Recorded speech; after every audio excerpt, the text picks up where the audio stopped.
imaginas un mundo donde la música no tiene límites? ¿Donde la creatividad fluye y la pasión se convierte en arte?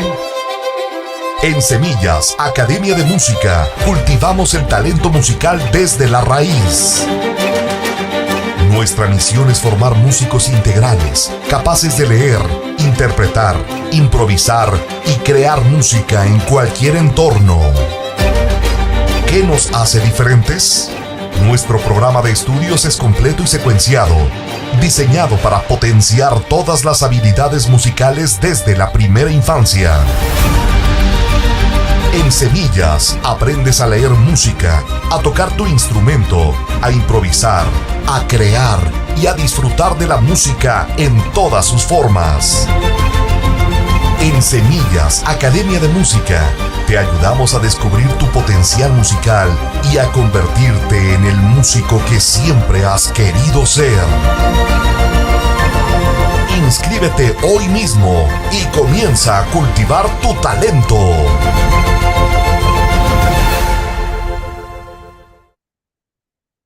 Hola, buen día.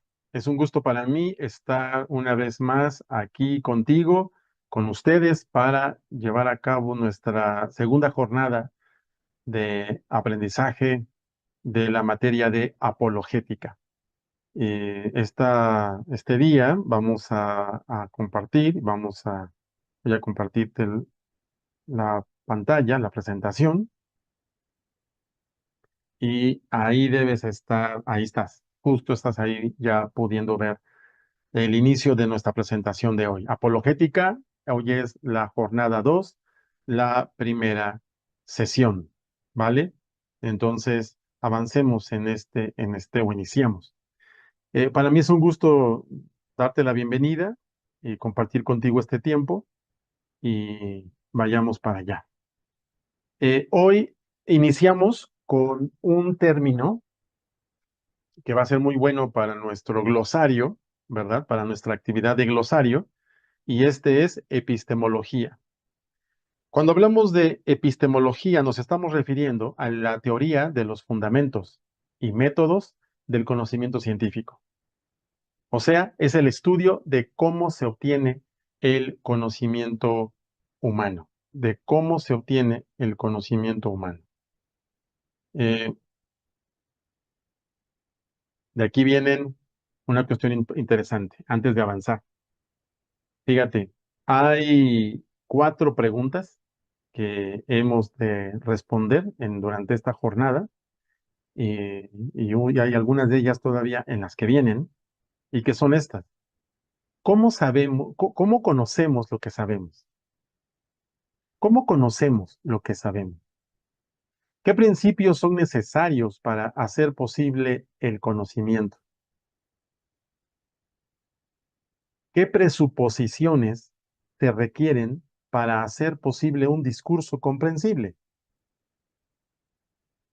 ¿Y cómo podemos verificar o negar una defensa coherente de la fe cristiana? Bueno, en este caso, ah, vamos a hacerlo a través de conocer los 4 principios. ¿Sale? Los 4 principios. En la obra de los ateos más destacados del pensamiento teórico occidental, encontramos a personajes como John Stuart Mill, que una de sus citas está ahí en la pantalla y dice de esta forma: la idea de que es un deber de todo hombre procurar que otro sea religioso fue el fundamento de cuantas persecuciones religiosas se han perpetrado y, si se admite, las justifica plenamente. También encontramos dentro de esta lista que les he preparado a Jean-Paul Sartre, o Sartre, disculpen el francés, y una cita de él dice: aunque Dios existiera, nada cambiaría, el hombre se hace a través del ejercicio de su propia libertad. También está Karl Marx: el hombre crea la religión no crea al hombre. Él es muy famoso por la frase que dice que la religión es el opio de los pueblos. Tenemos a Albert Camus y él escribió esto. Prefiero vivir mi vida como si existiera Dios y morir para descubrir que no lo hay, que vivir como si no lo hubiera y morir para descubrir que sí lo hay. Interesante su postura, ¿no creen? Y tenemos a Walter Kaufmann. Él escribió esto. El fracaso más evidente de las religiones organizadas es, sin duda, que casi todas ellas se han burlado de lo que enseñaron sus fundadores. Pues bien, en la obra de los ateos más destacados del pensamiento teórico occidental, tales como John Stuart Mill, Karl Marx, Jean-Paul Sartre, Albert Camus, Walter Kaufmann y otros, surge un tema común al plantear sus casos en contra de la existencia de Dios. En algún momento de sus discusiones en contra del teísmo, atacaron una o más de las cuatro premisas epistemológicas básicas, y todas ellas aparecen planteadas en las Escrituras. Ujú.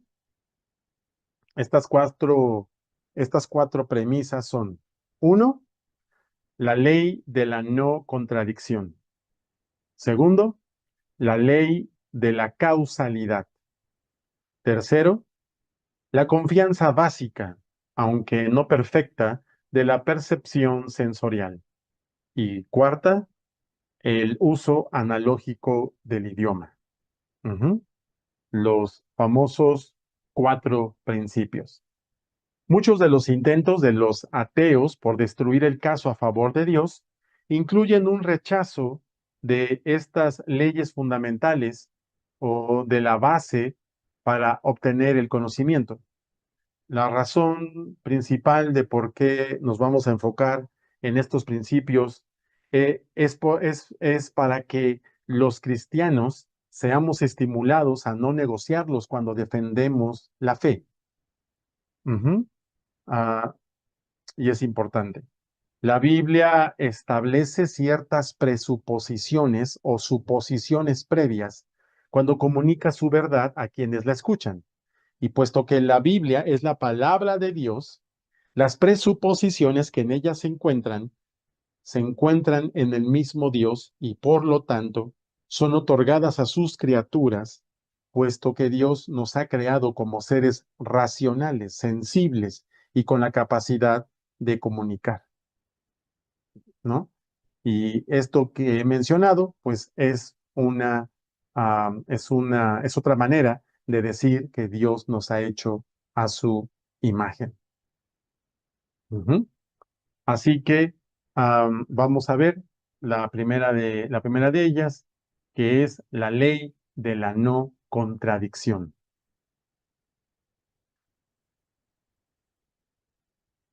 Hay una cosa de la que un profesor puede estar absolutamente seguro. Casi todo estudiante que ingresa en la universidad cree o dice creer que la verdad es relativa.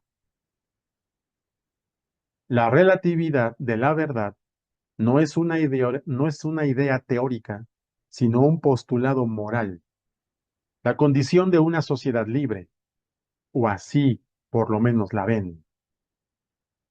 El relativismo es necesario para la apertura y esa es la virtud, la única virtud que toda educación primaria se ha dedicado a inculcar durante más de 50 años.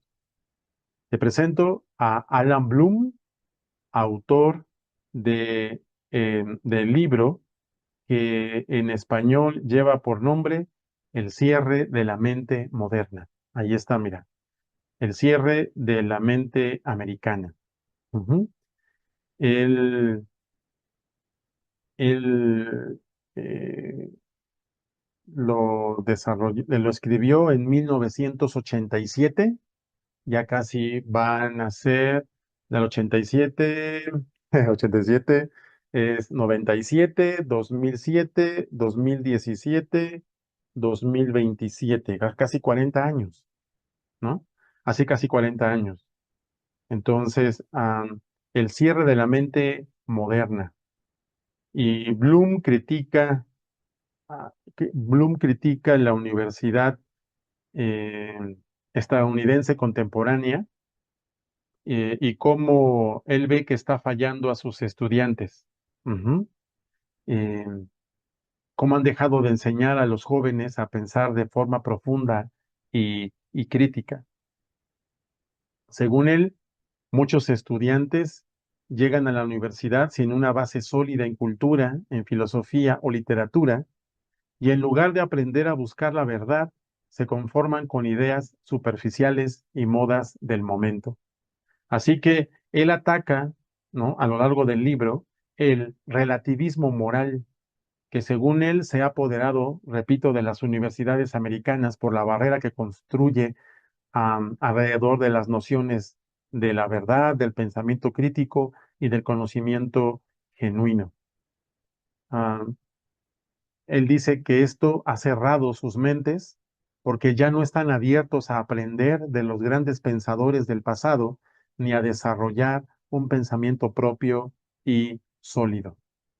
Bloom afirma que los estudiantes de la década de 1980 priorizaron la inmediata y ciega relegación del prejuicio como inferioridad del pensamiento y por lo tanto cerraron sus mentes, como sugiere el título, para hacer las preguntas correctas, de modo que el prejuicio pueda ser erradicado mediante la lógica y el pensamiento crítico, en oposición al instinto vacío y sin fundamento. Y Bloom escribe, los prejuicios fuertes son visiones sobre cómo son las cosas. El error es de hecho nuestro enemigo, pero solo apunta a la verdad y por lo tanto merece nuestro trato respetuoso. La mente que no tiene prejuicios al principio está vacía. ¿Se acuerdan de algo que creo que con ustedes he comentado? Y si no, es probable que lo hayas escuchado en algún momento en los últimos años. No existe la educación laica. No existe. No existe la educación laica, entendiendo el término laico como que libre de influencia ideológica, sea esta religiosa o política. No existe. Todos los profesores, ¿no? Desde que está un bebé en maternal, pasando por el preescolar, siguiendo por la primaria, la secundaria, todo lo que es educación básica no es laica, no es laica. Ahora, entendemos que institucionalmente es laica, ¿sale? Pero no lo es en un sentido estricto. ¿Por qué? Porque todos los profesores, todos los cuidadores, tienen su ideología religiosa y política. Y si tú no formas a tus hijos, porque en tu mente está la cuestión de quiero que mis hijos crezcan libres y que ellos en su momento, cuando ya sean mayores, decidan, créeme, si tú no los formas, alguien más lo va a hacer. Y no solamente me estoy refiriendo a las redes sociales, estoy hablando de las personas que tienen influencia sobre él. Porque acuérdate que todos los cuidadores y profesores, ¿no? Tienen influencia sobre él. Y conforme van creciendo esos niños, van teniendo a sus maestros como los ejemplos a seguir, ¿entiendes? Los escuchan de verdad, como si fueran la verdad absoluta. Por eso Bloom es muy tajante, y te repito esto, la mente que no tiene prejuicios al principio está vacía. Y creo que tú y yo estamos conscientes de algo. Todos los pensamientos deben ser contrastados con la verdad. Y aquí es donde se pone interesante la cosa, porque ¿cuál verdad? Tú y yo postulamos que la verdad la tenemos nosotros y que la verdad es Jesús. Y que Jesús podemos conocerlo a través de la Biblia. Pero el gran punto es que créeme, hay muchas personas que tomando la propia Biblia, ya no para hablar de otros libros sagrados, ni otras líneas, simplemente con la Biblia establecen una variedad de interpretaciones. Así que de pronto, ¿me entienden? El gran detalle que Bloom se encuentra en la educación universitaria de los Estados Unidos en la década de los 80 es un grito a favor de la relatividad. Ujú. Asumiendo que no vale la pena estar peleando, que todos cabemos y que todos tenemos libertad de creer lo que queramos. El detalle es que cuando los absolutos se pierden, cuando las certezas se pierden, entonces el piso se pone bastante resbaloso. El grito a favor de la relatividad, pues, dice Bloom, es indefendible. Sin embargo, el grito es dado por sentado. Irónicamente, nadie puede ser un relativista congruente por mucho tiempo. ¿Por qué? Porque aun cuando se niegue la existencia de la verdad absoluta, ¿no? Que alguien diga, no existe la verdad absoluta, todo es relativo, ¿no? Todo depende, ¿se acuerdan? ¿Alguien se sabe la frase? La frase dice, nada es verdad, nada es mentira, sino que todo depende del cristal con que se mira.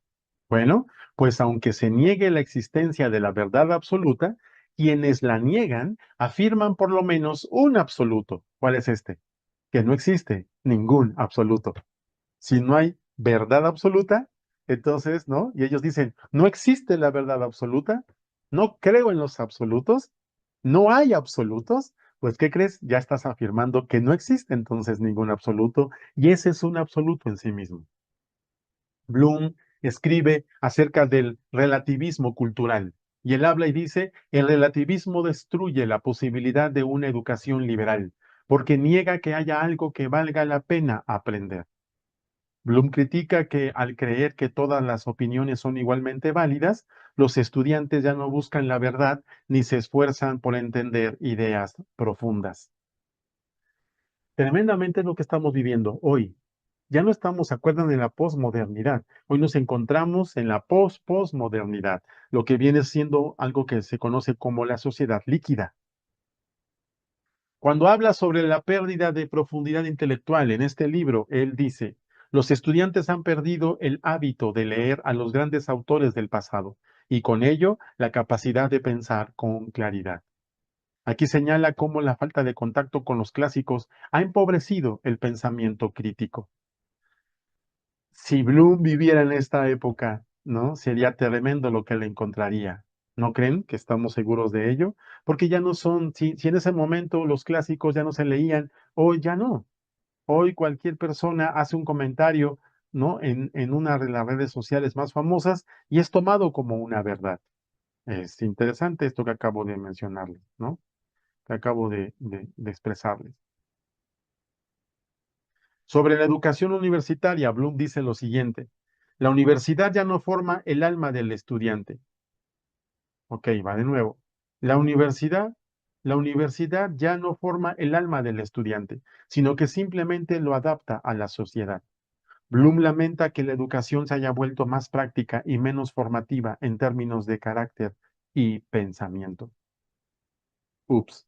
Personas que saben mucho, pero que no saben cómo enfrentar las adversidades de la vida. La- Jóvenes que conocen y tienen conocimientos, o sea, que tienen conocimientos técnicos muy elevados, pero que no saben cómo solicitar un trabajo, que no saben cómo pedir un aumento, que tampoco tienen resiliencia, ¿no? Entiéndase, que no tienen resistencia ante la adversidad o el fracaso y que de una u otra manera se rinden fácilmente. Cuando habla sobre la música popular y la cultura juvenil, él dice esto, la música rock ha reemplazado a la filosofía como la principal influencia en la formación de los jóvenes. Ya no eran, repito, las ideas de los filósofos, ahora los filósofos eran los autores de las canciones que los chicos escuchaban, ¿no? Y que formaron el criterio de estas personas. Ahora esos jóvenes, 40 años después, no solamente son los que comandan los negocios, las empresas, son los padres, sino los son los abuelos también. Y esta es una crítica provocadora sobre cómo la cultura pop ha desplazado a las ideas profundas en la vida de los estudiantes. Y no solamente en ese tiempo, ¿verdad? Así que ¿qué te quiero comentar acerca de este libro? Es un libro muy importante, porque no solamente habla de los Estados Unidos, también habla de México. para no meterme con más países. Habla de México. México vivió esto que estamos tú y yo comentando hoy. Y tenemos que reconocer que donde nos encontramos ahora también es muy cercano a lo que acabamos de comentar acerca de los puntos que Bloom escribe en su libro. Así que vayamos al primer ejercicio práctico de esta mañana. ¿Qué es lo que voy a pedirte? ¿Qué vas a necesitar? Toma tu teléfono. Si estás viendo esta clase a través de tu teléfono, entonces toma una hoja de papel, ujú, y van a ser 5 preguntas. Las 5 preguntas van a aparecer en la pantalla y junto con las preguntas van a aparecer 4 opciones de respuesta. No vienen indicadas las opciones de respuestas como A, B, C o D. No, sino vienen las respuestas, las 4 opciones de respuestas. Lo que voy a pedirte es lo siguiente. Si tienes tu teléfono, tómalo, abre WhatsApp y busca mi número de contacto. ¿Vale? Ahora, no importa la hora en la que estés viendo esta clase. No importa. No te preocupes, este fin de semana mi teléfono va a estar un solo zumbido, sin el timbre, ¿no? Pero no te preocupes por la hora que sea. Haz el ejercicio. Eso me va también a mí a hacer saber a qué día y a qué hora estás viendo esta clase. No hay vuelta de hoja aquí. Lo que vas a hacer es lo siguiente. Vas a tomar tu teléfono, vas a abrir la aplicación de WhatsApp, vas a buscar mi número de contacto. ¿Te acuerdas? Raúl Serrano. Cuando ya esté mi contacto abierto, lo que vas a hacer es que te voy a mostrar la primera pregunta y vas a colocar como mensaje el número 1, que me va a indicar a mí el número de la pregunta. Ujú. Dejas un espacio en blanco y vas a elegir una de las 4 respuestas que aparezcan en pantalla, la que tú sepas que es la respuesta correcta. Ujú. Y vas a copiar la frase, vas a copiar la respuesta. Entonces lo que me va a llegar a mí son 5 mensajes, cada uno de ellos con un número diferente, el número 1, número 2, número 3, número 4 y número 5. ¿Sale? Y cada una de esas respuestas, ¿sí? Con la respectiva frase que tú consideras que es la respuesta correcta. Así que ya te expliqué cómo lo vamos a hacer, pero también para qué me va a servir. Primera pregunta. ¿Qué impacto tiene el relativismo cultural en la búsqueda de la verdad según Alan Bloom? Vas a poder hacer en cualquier momento pausa, ¿sale? Y por favor, elige la respuesta que consideres que es la correcta. Escríbela en el teléfono y me la envías. ¿Te acuerdas? El número 1, que es el número de que es el número de la pregunta, espacio vacío y la frase que consideres correcta. Y manda el mensaje. Me debe de estar llegando, ¿vale? Si tú estás viendo la clase en tu teléfono, entonces escribe en una hoja 1, que es la pregunta, y escribe la respuesta. Cuando ya hayas terminado y hayas terminado la clase, entonces date el espacio y mándame las 5 respuestas en 5 mensajes. ¿Vale? Pregunta número 2. ¿Por qué Alan Bloom considera que los estudiantes han perdido la capacidad de pensar con claridad?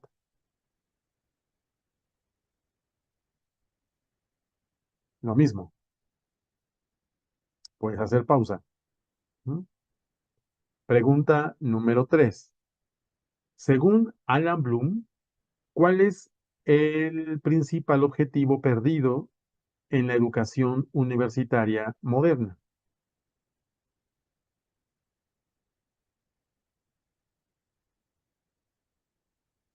Vamos a hacer lo mismo.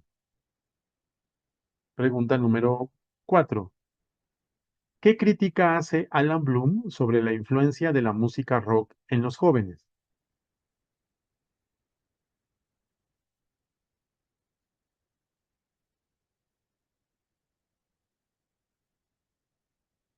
Y pregunta número 5.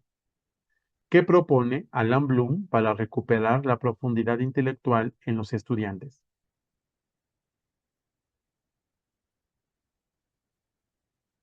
¿Listo? Ok, avanzo. Más antes de avanzar,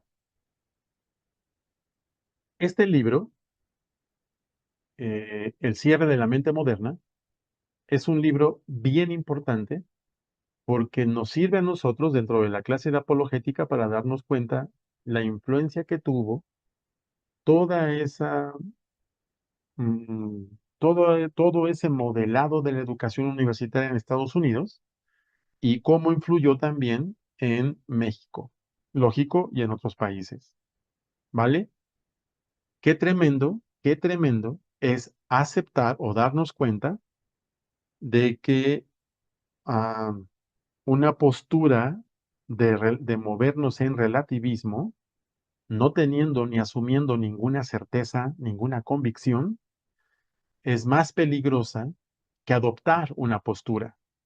Porque tú podrías pensar, ay, ay, ay, mi pariente, mi amigo, mi amiga, ¿no? Está necia y terca con su argumento. Pero ¿qué crees? Es mejor que tengan un argumento y no que estén en esa posición de, mira, no importa, todo es lo mismo, todo es igual, nada importa, nada es más, nada es menos, todo es permitido, ¿me entiendes? Y que, sí o no, suenen como que se escapan de las manos porque no hay nada que hacerle frente. Ese es el detalle. ¿Te acuerdas de la frase final de Bloom? La mente que no tiene el hecho, perdón, el error es de hecho nuestro enemigo, pero solo apunta a la verdad y por lo tanto merece nuestro trato respetuoso. La mente que no tiene prejuicios al principio está vacía, ¿vale? Y eso nos hace pues entonces terminar esta reflexión sobre el libro de Alan Bloom y poder ir de nuevo a la ley de la no contradicción y para que la podamos entender. Y créanme, algo tan básico que es tan importante, tan profundo. En las palabras del filósofo Aristóteles, la ley de la no contradicción declara que es imposible que atributos contrarios puedan pertenecer al mismo tiempo al mismo sujeto.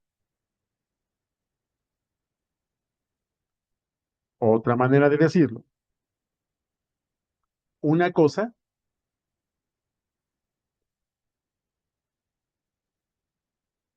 ¿ya lo leíste? Una cosa no puede ser y no ser al mismo tiempo y en el mismo sentido. ¿Vamos bien? Dicho de manera simple, algo no puede ser verdadero y falso al mismo tiempo si estamos hablando en el mismo contexto. Ujú. Algo no puede ser verdadero y falso al mismo tiempo si estamos hablando en el mismo contexto. Fíjate bien, esta ley es muy importante porque nos ayuda a construir pensamientos claros y coherentes. Sin ella, no podríamos distinguir entre lo verdadero y lo falso. Son estos los campos en donde podemos ejemplificar, ¿vale? Vamos a desarrollar esta ley, vamos a aplicar esta ley en estos campos. Primero, en la toma de decisiones coherentes. Si alguien dice, valoro la honestidad, pero miente con frecuencia, está contradiciendo su principio. Esta ley nos ayuda a detectar incoherencias y a vivir entonces de manera más íntegra. Dos, debates y discusiones. En una conversación sobre valores o creencias, esta ley ayuda a identificar cuando una postura no se sostiene lógicamente. Si una doctrina afirma dos cosas mutuamente excluyentes, requiere revisión o mayor y mejor interpretación. Tercera, la resolución de conflictos. Cuando en un equipo de trabajo o una comunidad hay opiniones contrapuestas, aplicar la ley ayuda a aclarar cuál de las dos afirmaciones puede mantenerse o si alguna se está expresando de manera ambigua. Cuatro, espiritualidad y teología. La ley de la no contradicción es clave para interpretar textos bíblicos, detectar errores de interpretación o enfrentar sincretismos doctrinales. Por ejemplo, no se puede sostener que el juicio final ya ocurrió y que todavía está por venir en el mismo sentido sin una aclaración teológica. Ahí te van los ejemplos, las aplicaciones, ¿va? Uno, en cuanto a la toma de decisiones coherentes. Situación. Ana dice, quiero cuidar mi salud, pero todos los días fuma y come harta comida chatarra, ¿no? Ujú. La contradicción la encontramos en que sus acciones niegan su afirmación. Si realmente quiere cuidar su salud, deberá cambiar su estilo de vida, o reformular su intención. La ley la invita a revisar si lo que dice y lo que hace coinciden. ¿Se dan cuenta? La ley de la no contradicción. En cuanto a debates y discusiones, en una conversación alguien afirma, todos los caminos llevan a la verdad, y luego dice, solo mi religión tiene la verdad absoluta. No puede ser cierto que todas las religiones sean igualmente verdaderas y que solo una lo sea al mismo tiempo. Así que esta ley ayuda a identificar afirmaciones incompatibles y a exigir claridad conceptual. En cuanto a la resolución de conflictos, un jefe dice, confío plenamente en mi equipo, pero exige supervisar cada pequeño paso que dan. La contradicción la encontramos en que decir que hay confianza mientras se ejerce un control total es lógicamente incompatible. La ley ayuda a detectar el origen del conflicto, la falta de coherencia entre el discurso y la práctica. Espiritualidad y teología. Un creyente afirma, el juicio comenzó en 1844, el juicio final, pero también enseña que el juicio final comenzará cuando Cristo vuelva. La contradicción la encontramos en que no puede comenzar y no haber comenzado al mismo tiempo, a menos que se distingan etapas o aspectos del juicio, pero entonces la ley impulsa una interpretación más precisa para evitar confusiones doctrinales. Así que A no puede ser A y no ser A al mismo tiempo y en el mismo sentido. Significa, esta ley de la no contradicción significa que no podemos afirmar que dos enseñanzas opuestas son verdaderas si se contradicen directamente. Si la Biblia dice una cosa en un pasaje y en otro parece decir algo diferente, necesitamos estudiar el contexto y buscar la armonía, porque la verdad no se contradice. En la primera carta de Juan, capítulo 1, versículo 20 y 21, dice así, pero ustedes, dice Juan, pero ustedes no son así, porque el Santo les ha dado su espíritu y todos ustedes conocen la verdad. Así que les escribo no porque no conozcan la verdad, sino porque conocen la diferencia entre la verdad y la mentira. Y luego en el 22 y 23 dice, ¿y quién es un mentiroso? El que dice que Jesús no es el Cristo. El que niega al Padre y al Hijo es un anticristo. El que niega al Hijo tampoco tiene al Padre, pero el que confiesa al Hijo tiene al Padre también. Y cerramos con el 24 y 25. Por lo tanto, sigue diciendo Juan, ustedes deben seguir fieles a lo que se les ha enseñado desde el principio. Si lo hacen, permanecerán en comunión con el Hijo y con el Padre. Y en esta comunión disfrutamos de la vida eterna que Él nos prometió. ¿De acuerdo? Ejemplo, ejemplos para que tú veas que esto de la ley de la no contradicción es importante y fundamental que te quede claro, ¿no? Ejemplo, Dios es justo y Dios es misericordioso. Fíjese que cuando estaba yo viendo para los ejemplos de la clase, este es uno de los más fuertes. ¿Por qué? Porque a primera vista parecería contradictorio que Dios castigue el pecado, pero también perdone al pecador. ¿Se dan cuenta? Castigue el pecado, eso es justicia, pero también perdone al pecador, eso es misericordia. Alguien que es justo no puede ser misericordioso, porque la misericordia rompe la justicia. Pero fíjense aquí qué tremendo. Pero no lo es, no es contradictorio, porque en la cruz Jesús carga el castigo que era para nosotros, y así Dios muestra su justicia y su misericordia a la vez. No son verdades opuestas, sino son complementarias. La ley de la no contradicción. Esto está bien tremendo, créanme, es bien tremendo, porque sería sencillo para Satanás y cualquier persona, dirían algunos, con dos dedos de frente, el poder decir, a ver, no vengas a decirme que Dios es justo y que Dios es misericordioso, porque si Dios es justo, entonces debe ejecutar la justicia. Y por favor, no te cierres a analizar. Es verdad. Dios, si es justo, debe ejecutar justicia. ¿Y qué creen? Lo hizo, lo hizo. Y entonces Él sustituyó a cada uno de nosotros con Jesús.